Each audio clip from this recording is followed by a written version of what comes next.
We've been hearing the story of Vipashchit, and within the story of Vipashchit we have the story of the sage and the hunter.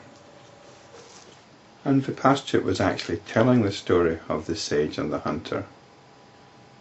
He stepped out of the story into the storytelling scenario, breaking through the discrimination we make between story and reality.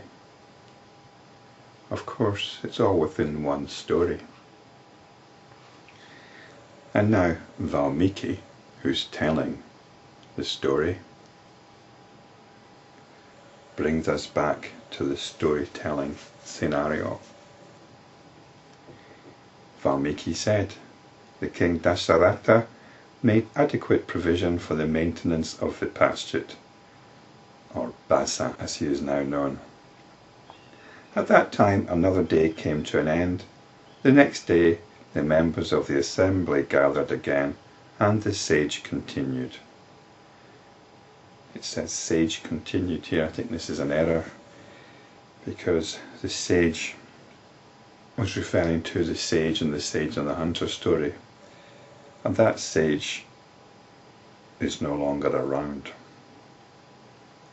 So I think it should be Vasishta continued.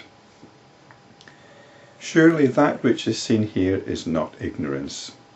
That is why Vipashchit could not find its limits or its extent. It remains ignorance only as long as it is not rightly understood. When its reality is seen, it is realized that there was never any water in the mirage. It can be ignorance or it can be reality. It depends how you look at it. Ignorance is the mistaken belief in reality, and reality is simply reality. The world appearance doesn't go away. It's like the mirage. It's simply that you stop believing in it, and you realize that it's no more than an appearance. It's no more than what we might call a dream. You have yourself seen all this with your own eyes, and heard it from the lips of this Vipashchit, or Basa.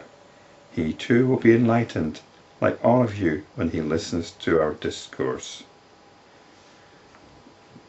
This discourse is the Yoga Vasishta. It's stripping away the discriminations that we make. It's stripping away our preconceived beliefs about what reality is. It's directing us at every opportunity to the true nature of our awareness. When Brahman holds on to the awareness of ignorance, this ignorance seems to be real. On account of this delusion, the unreal appears to be real. We take the appearance for reality. We take the dream for non-dream. When it is realized that this ignorance is Brahman, then it is realized to be non-different from Brahman, and that division disappears. This happens when we get in touch with our own awareness, and we realize the nature of this awareness.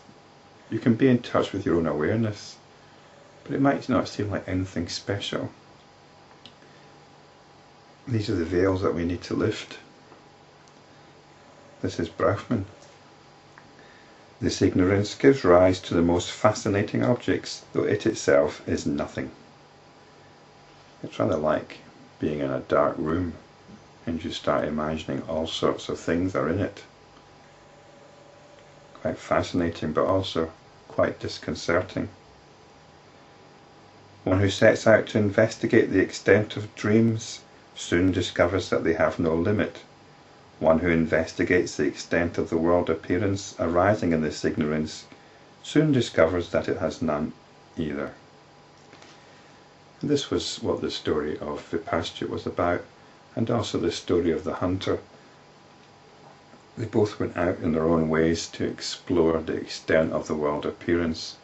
Vipashchit by splitting himself into four and going off in the four directions, and the hunter by becoming as big as the universe. He became as big as all creation. The objects which have materialized on account of notions that arise in consciousness and which are abandoned by the perceiver of those notions, who thereupon goes on to entertain other notions, exist in space as the worlds of the Siddhas, unaware of one another's existence. Now, what are these worlds of the Siddhas? The Siddhas are normally understood as beings with supernormal powers. They fly through the sky and materialize things out of the air. But it seems to me that the worlds of the Siddhas here are you and me. We exist as the sole inhabitants of these worlds. Nobody else has access to my world. Of course I interact with others, but this is my own personal abode. There is nobody else in here. There is nobody else who knows what I'm experiencing or what I'm thinking. This is consciousness here. Consciousness has manifested notions of me, notions of an external world, and within that, notions of you and every other creature and object. We're unaware of one another's existence. We do not know anybody else's existence. I only know you as part of my existence. I only know anything as part of my existence. It's like people in my dream. I say it's my dream, but I'm as much a character in my dream as anybody else. They all seem to be independent and all the rest of it, but it's all the one dream consciousness. These worlds are of diverse natures and they are inhabited by diverse creatures. However, since there is nothing other than Brahman, all these are also full of Brahman only. Right in the beginning of creation there was no cause, and hence there was no creation at all. The infinite consciousness conceives of infinite notions, and these materialize where those notions arise. This is what's happening right now. What is so strange about this? Even now, you and all the others are the appearances created by the existence of intense notions, which are endowed with the extraordinary force of concentration. We totally identify with these notions. We are latched onto them like limpets. This is our reality.